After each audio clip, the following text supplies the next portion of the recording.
Position of non metal in the periodic table, मतलब hydrogen in the periodic table, ठीक है। Hydrogen का position in periodic table, general characteristic with reference to valency electrons, burning, ion formation.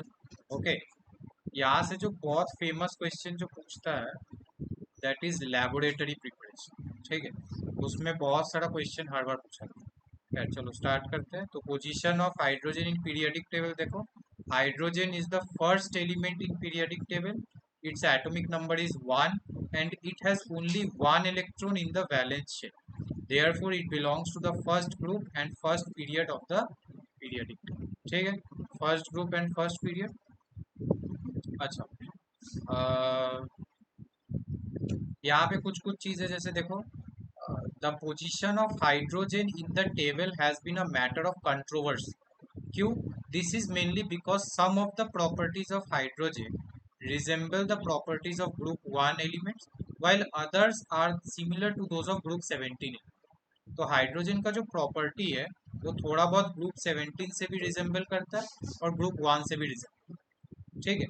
इसीलिए इसका position को लेके थोड़ा confuse. Thomson suggested a separate position. He puts it at the top of periodic table that does not disturb the symmetry of modern periodic table, ठीक है। Hydrogen shows a dual nature since it resembles the alkali metals and halogens, ठीक है। अच्छा, similarity क्या है देखो, सबसे पहले सिमिलैरिटी मतलब एल्कली मेटल्स जो है वो ग्रुप 1 को कहा जाता है, ठीक है। तो ग्रुप 1 को एल्कली मेटल्स कहा जाता है। तो उसमें ग्रुप 1 के साथ क्या सिमिलैरिटी है?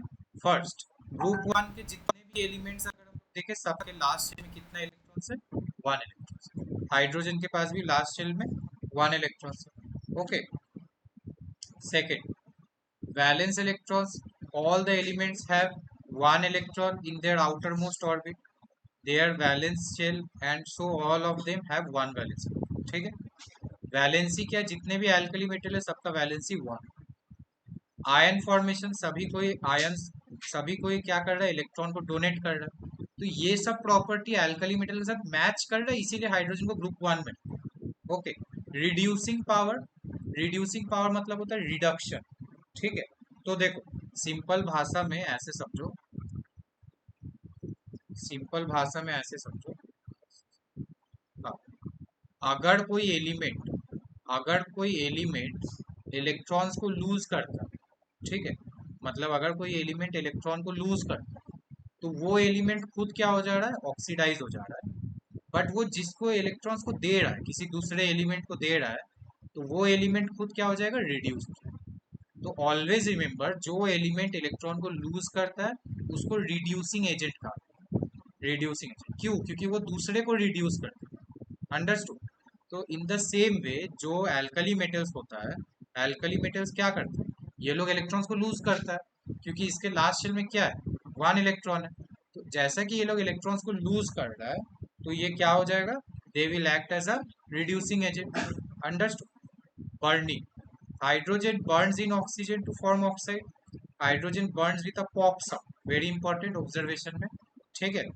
नेक्स्ट, एल्कली मेटल्स जो है वो लोग भी विगरसली बर्न करता है। तो जैसे हाइड्रोजन बर्न कर रहा है ऑक्सीजन में, एल्कली मेटल भी विगरसली बर्न करता है ऑक्सीजन में टू फॉर्म ऑक्साइड। तो ये भी एक सिमिलैरिटी हो गया। Okay, sodium and hydrogen forms peroxide while potassium, rubidium, cesium form superoxide having the general formula of HAMO, ठीक।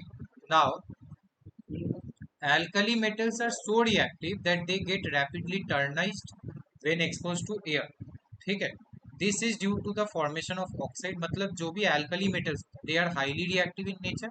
इसी रिएक्टिविटी के कारण वो लोग क्या करता है? ऑक्सीजन के साथ रिएक्ट करता है और अपने ऊपर एक कोटिंग फॉर्मेशन, ठीक है। इसीलिए ये लोग को हमेशा ऑर्गेनिक सॉल्वेंट में रखा जाता है, जैसे केरोसिन। ये क्वेश्चन भी पूछता है कि why sodium is stored in kerosene. इसका कारण क्या? Because they are highly reactive and will get tarnish due to the formation of oxides, that is why they are stored in organic solvent, ठीक है। अच्छा, combination with non metal, hydrogen as well as alkali metal react with non metal. अब hydrogen जो है वो non metal के साथ react करता है इन द सेम वे जैसे मेटल्स नॉन मेटल के साथ react. Means alkali metal non metal के साथ रिएक्ट करके ऑक्साइड बना सकता है, या सल्फाइड बना सकता है, या क्लोराइड बना सकता है। द सेम वे हाइड्रोजन भी रिएक्ट करके ऑक्साइड, सल्फाइड, क्लोराइड। तो these are the some reason why it is kept in group one.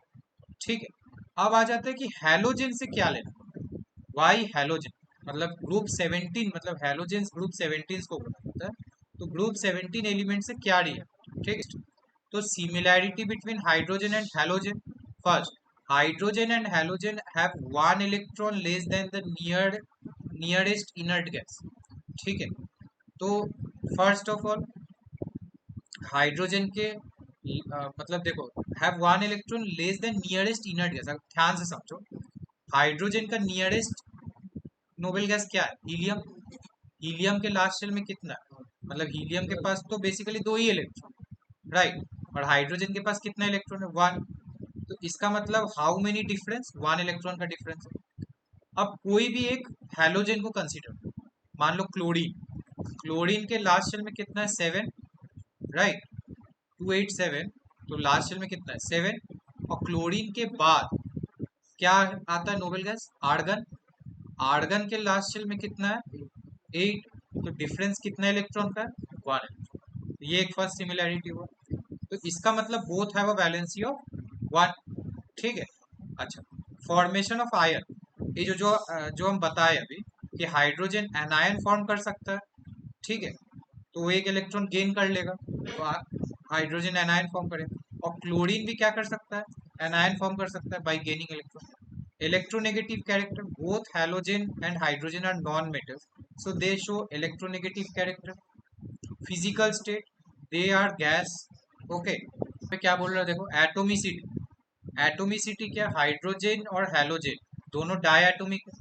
Hydrogen H2 form करता है, हैलोजन भी F2Cl2 फॉर्म करता है। ठीक है, सो अब आ जाते हैं, ये तो सिमिलैरिटी था जिसके बेसिस पे उसको ग्रुप 1 और ग्रुप 70 में कंट्रोवर्सी चल रहा है।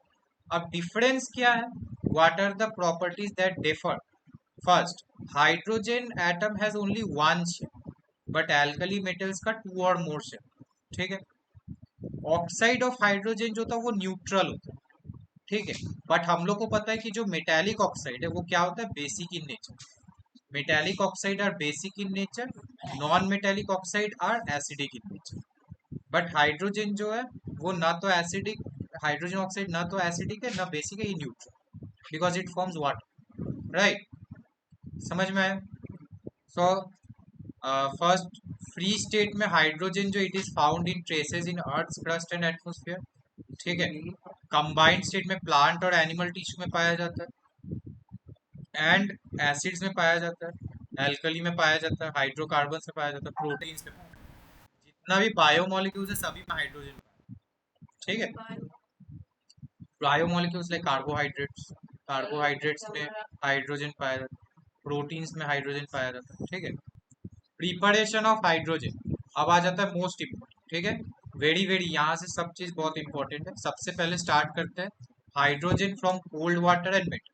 Reactive metal like potassium, sodium and calcium, they react with cold water, forming their corresponding hydroxide and evolving hydrogen. तो जितना भी मेटल है ये लोग क्या करता है, कोल्ड वाटर से रिएक्ट करता है। कोल्ड वाटर से रिएक्ट करके वो क्या करता है, हाइड्रोजन रिलीज करता है। अब यहाँ पे कुछ कुछ चीज देखो, potassium when added to water floats. ठीक है, it melts forming silver grey globule and darts about on the surface of water. It catches fire and burns with a lilac coloured flame. Very important, जितना observation है सब कुछ important.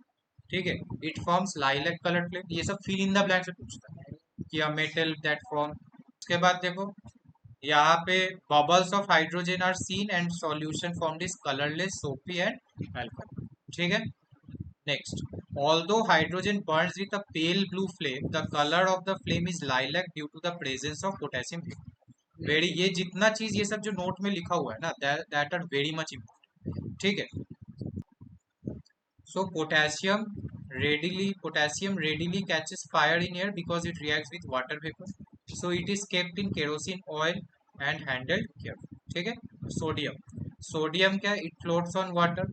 Okay, it melts forming a silvery globule with darts on the surface of water. Reaction is exothermic and less vigorous compare to potassium.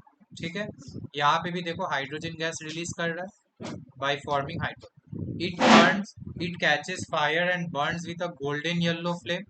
वहां पे क्या था, lilac coloured flame था, यहाँ पे क्या गोल्डन येलो फ्लेम है। Bubbles of hydrogen are produced, solution formed is colourless soapy alkaline. एक चीज याद रखो, जो मेटल्स है ना, मेटल्स एल्कलाइन इन नेचर होता, मतलब मेटल्स अगर ऑक्साइड फॉर्म करे या हाइड्रोजन, तो वो एल्कलाइन जो होता है वो सोपी in touch.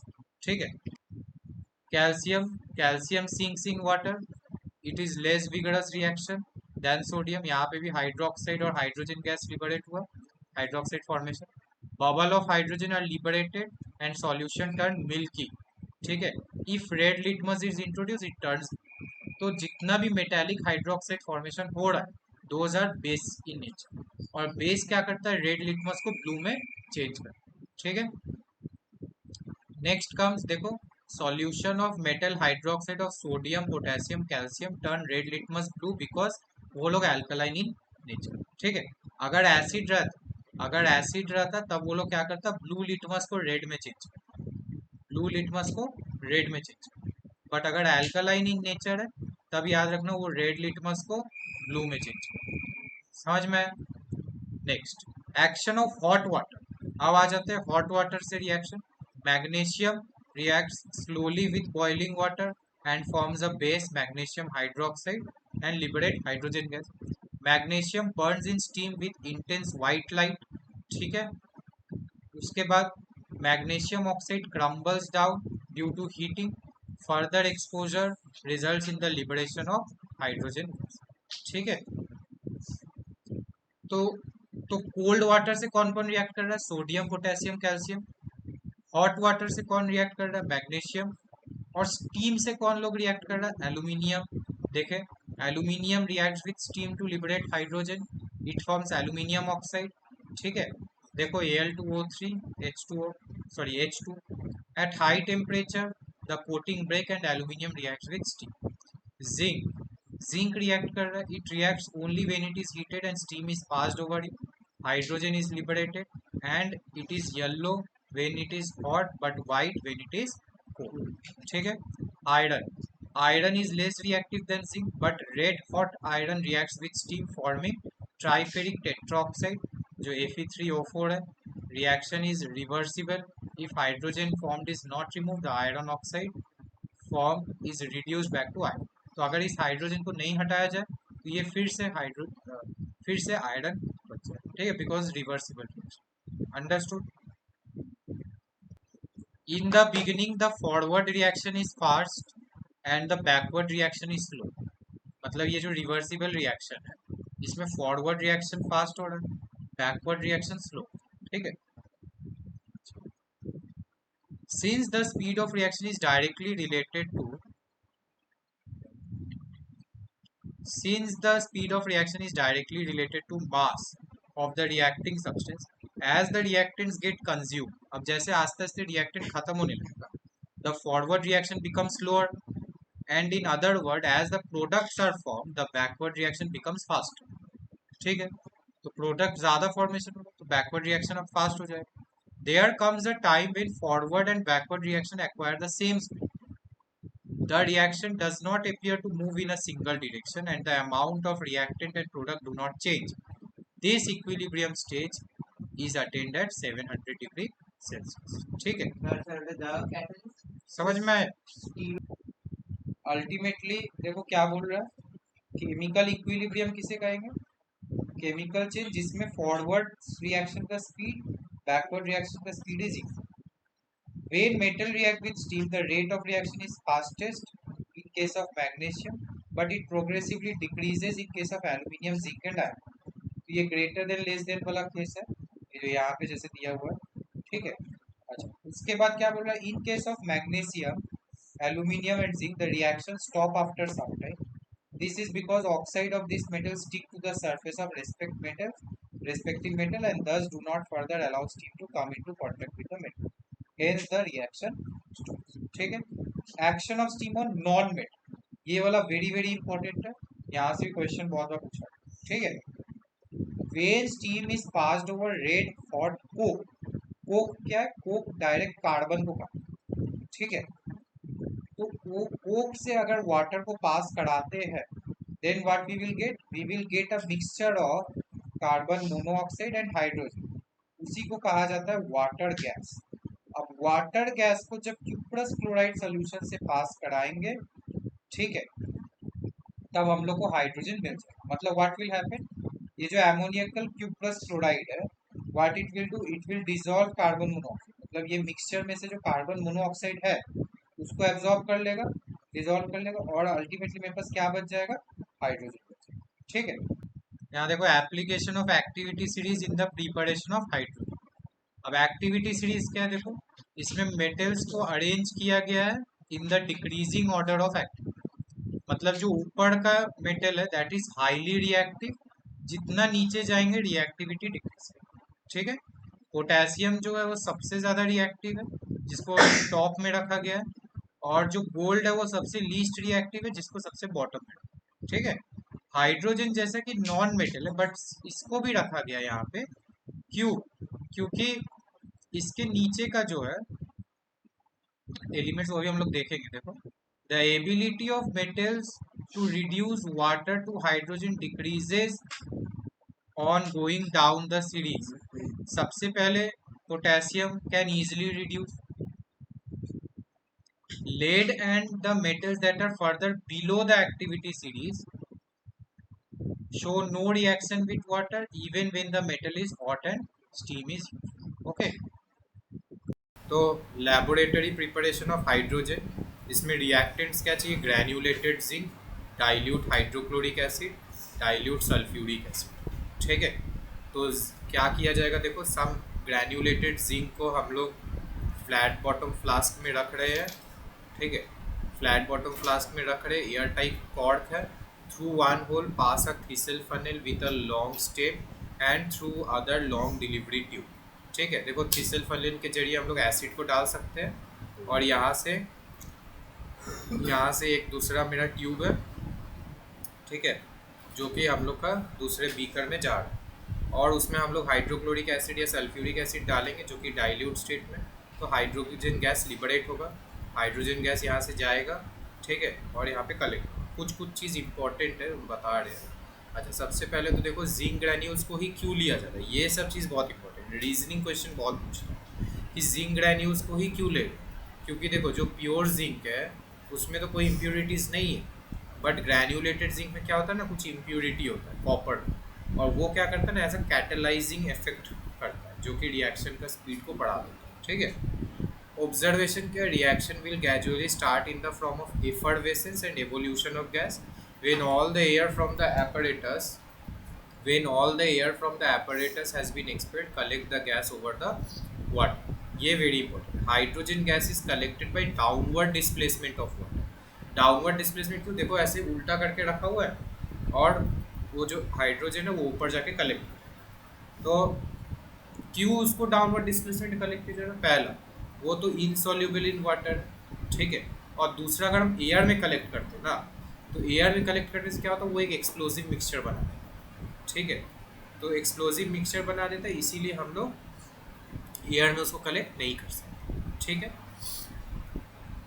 Now impurities present with hydrogen, hydrogen के अलावा क्या क्या इम्प्योरिटीज प्रेजेंट हो सकता है, hydrogen sulphide, sulphur dioxide, oxides of nitrogen, ये सब हो सकता है। इम्प्योरिटीज को कैसे रिमूव करेंगे, हम लोग सिल्वर नाइट्रेट को यूज़ करेंगे टू रिमूव आर्साइन एंड फॉस्फाइन, ठीक है। आर्साइन और फॉस्फाइन को रिमूव करने के लिए what we will use, silver nitrate, ठीक है।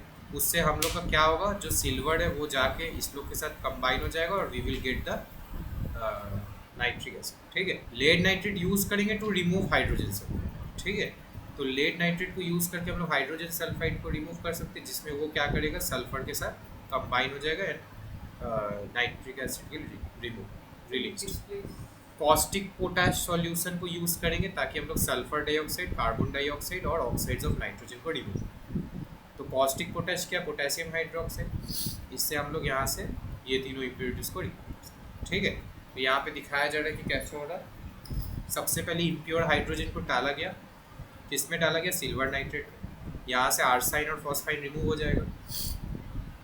उसके बाद मेरे पास क्या बच रहा है, ये सब इम्प्योरिटीज जा रहा है which is sulphide, carbon dioxide, sulphur. उसको किससे पास कराएंगे? लेड नाइट्रेट से।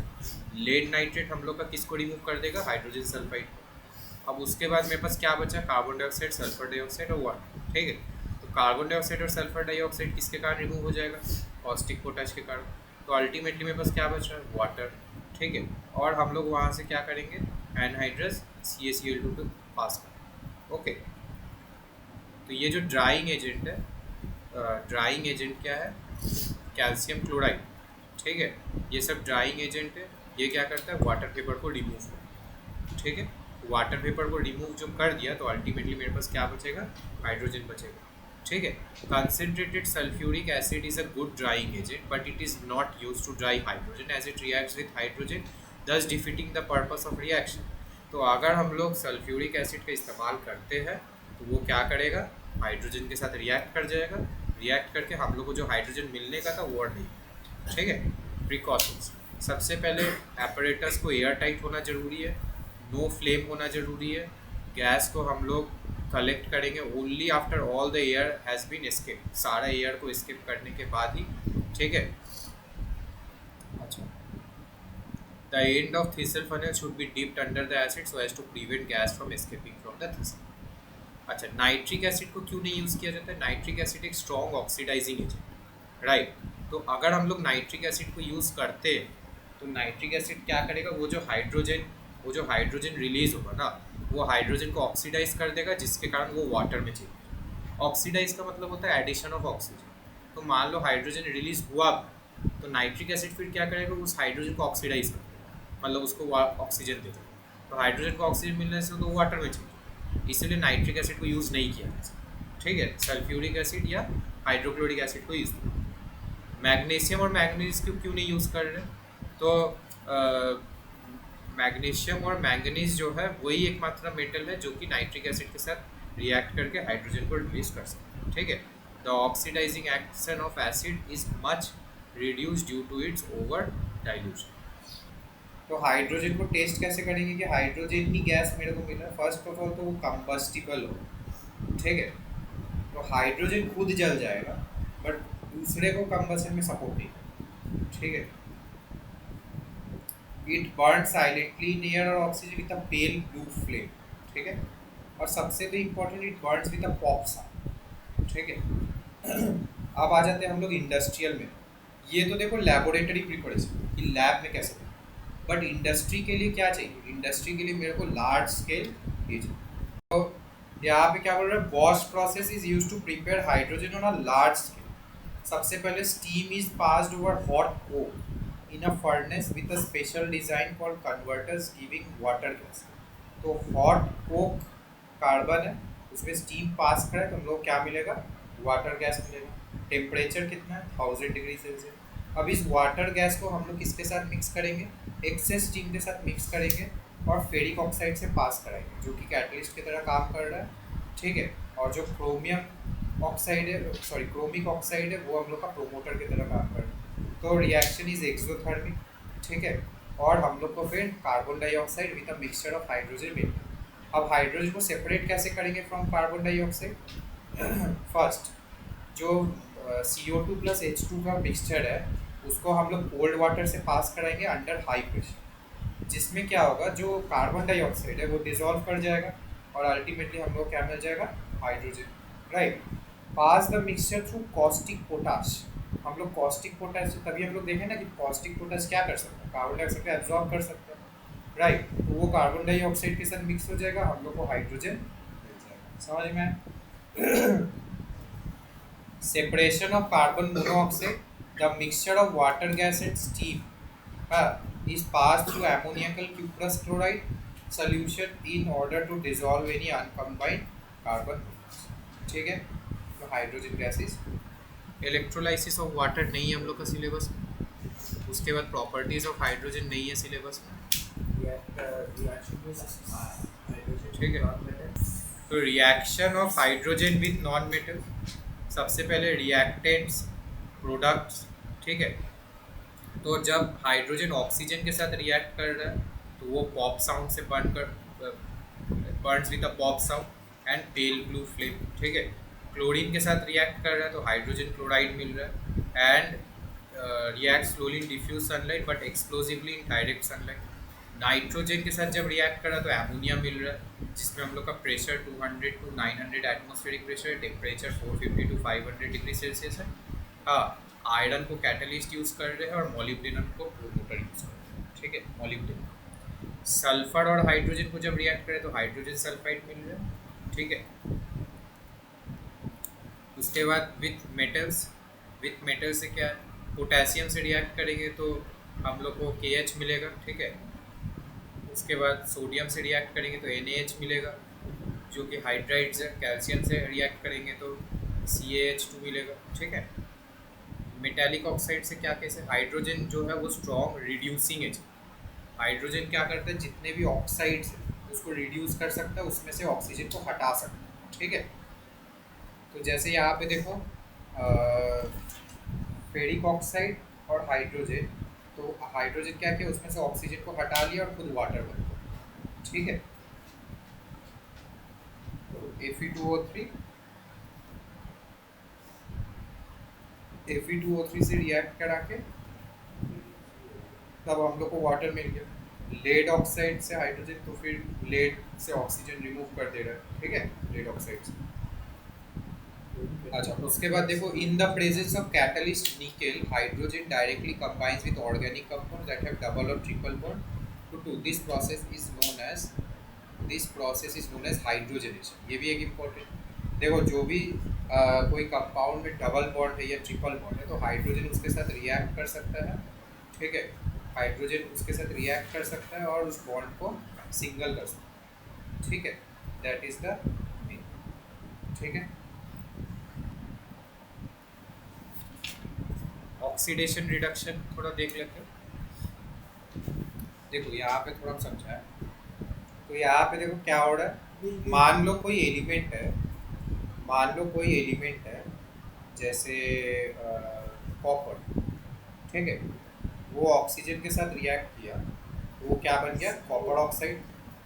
तो यहाँ पे देखो कॉपर जो है वो बेसिकली ऑक्सीजन को गेन कर लिया। This process is called oxidation. ठीक है, तो ऑक्सीडेशन का मतलब गेन ऑफ ऑक्सीजन। अब मान लो ये जो कॉपर ऑक्साइड है, हम लोग इसके ऊपर हाइड्रोजन गैस पास करें। ठीक है, तो ये रिएक्शन कुछ इस प्रकार से, यहाँ पे देखो कॉपर ऑक्साइड ऑक्सीजन को लूज कर दिया, इस प्रोसेस को बोलते हैं रिडक्शन। ठीक है, और एट द सेम टाइम देखो हाइड्रोजन ऑक्सीजन को फिर गेन कर दिया, तो ये भी ऑक्सीडेशन है। तो देखो एक रिएक्शन में ऑक्सीडेशन और रिडक्शन दोनों ही हो सकते हैं। Such a reaction is called redox reaction. तो रिडॉक्स रिएक्शन क्या, एक ऐसा रिएक्शन जिसमें ऑक्सीडेशन रिडक्शन साइक्लिक। अब मान लो अगर आपको ये रिएक्शन देता भी और पूछता है कि इसमें कौन ऑक्सीडेशन हो रहा है कौन रिडक्शन है, तो आप क्या लिखोगे। मान लो अगर इस रिएक्शन में पूछा, मान लो इस रिएक्शन में अगर पूछा कि कौन ऑक्सीडेशन हो, बोलो हाइड्रोजन इज ऑक्सीडाइज्ड। ठीक है, हाइड्रोजन इज ऑक्सीडाइज्ड। बहुत जब मिस्टेक क्या करता है वो लोग ना ये लिख देते हैं H2O लिख देते हैं, नहीं हम लोग लेफ्ट हैंड साइड को हमेशा लिखेंगे। ठीक है, तो हाइड्रोजन इज ऑक्सीडाइज्ड। और अगर पूछा कौन रिड्यूस हुआ, CuO इज रिड्यूस्ड। समझ में, अगर ऊपर वाले रिएक्शन पूछा कौन ऑक्सीडाइज हुआ है, Cu इज ऑक्सीडाइज। समझ में। अच्छा, अब एक और चीज़ याद रखो, जो चीज़ ऑक्सीडाइज हो रहा, मान लो यहाँ पे हाइड्रोजन ऑक्सीडाइज हो रहा है, तो जो चीज़ ऑक्सीडाइज होता है उसको रिड्यूसिंग एजेंट बोलते हैं। तो रिड्यूसिंग एजेंट क्यों बोला जा रहा है, क्योंकि देखो रिड्यूसिंग एजेंट जो होता है वो खुद ऑक्सीडाइज हो जाता है, वो खुद ऑक्सीडाइज हो जाता है। मतलब ये खुद ऑक्सीडाइज हुआ और ये दूसरे को रिड्यूस कर दिया। राइट, मतलब जो कॉपर ऑक्साइड है उसमें से ऑक्सीजन को कौन ले गया, हाइड्रोजन ले लिया। तो हाइड्रोजन खुद तो ऑक्सीडाइज हो गया बट वो कॉपर को रिड्यूस कर दिया। तो जैसा कि जो सब्सटेंस खुद ऑक्सीडाइज होता है वो दूसरे से ऑक्सीजन को ले लेता है, इसीलिए उसको हम लोग रिड्यूसिंग एजेंट बोलते हैं। ठीक है, और ऑक्सीडाइजिंग एजेंट किसे बोलते हैं, ऑक्सीडाइजिंग एजेंट उसे कहेंगे जो खुद रिड्यूस हो जाएगा और दूसरे को ऑक्सीडाइज कर देगा। जैसे यहाँ पे copper oxide is acting as a reducer. समझ में। तो वही चीज़ बोला है यहाँ पे। तो ऑक्सीडेशन का दो डेफिनेशन है, ठीक है। ऑक्सीडेशन का दो डेफिनेशन, पहला तो ऑक्सीडेशन को हम लोग कह सकते हैं लॉस ऑफ इलेक्ट्रॉन्स, जब कोई सब्सटेंस अपने इलेक्ट्रॉन को लूज कर रहा है, या एडिशन ऑफ ऑक्सीजन, या रिमूवल ऑफ हाइड्रोजन, ठीक है, या एडिशन ऑफ इलेक्ट्रोनेगेटिव आयन। समझ में?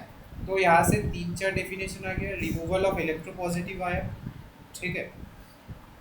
ऑक्सीडाइजिंग एजेंट किसे कहेंगे? ऑक्सीडाइजिंग एजेंट वो है जो क्या करता है, दूसरे को ऑक्सीडाइज करता है, दैट ऑक्सीडाइज अदर सब्सटेंस, और वो खुद क्या हो जाता है, रिड्यूस हो जाता है, ठीक है। यहाँ पे एग्जांपल्स दिया हुआ है ऑक्सीडाइजिंग एजेंट, ठीक है। रिडक्शन का डेफिनेशन में देखो, या तो removal of oxygen, addition of electropositive ion, addition of hydrogen, या रिमूवल ऑफ इलेक्ट्रोनेगेटिव, ठीक है। रिड्यूसिंग एजेंट भी हम बता दिए, जो खुद ऑक्सीडाइज हो जाएगा दूसरे को रिड्यूस करेगा, ओके। रिडॉक्स रिएक्शन मतलब जिसमें ऑक्सीडेशन रिडक्शन दो में, ओके। जैसे यहाँ पे कुछ एग्जांपल्स दिया गया, देखो ये वाला, राइट, ये वाला, जैसे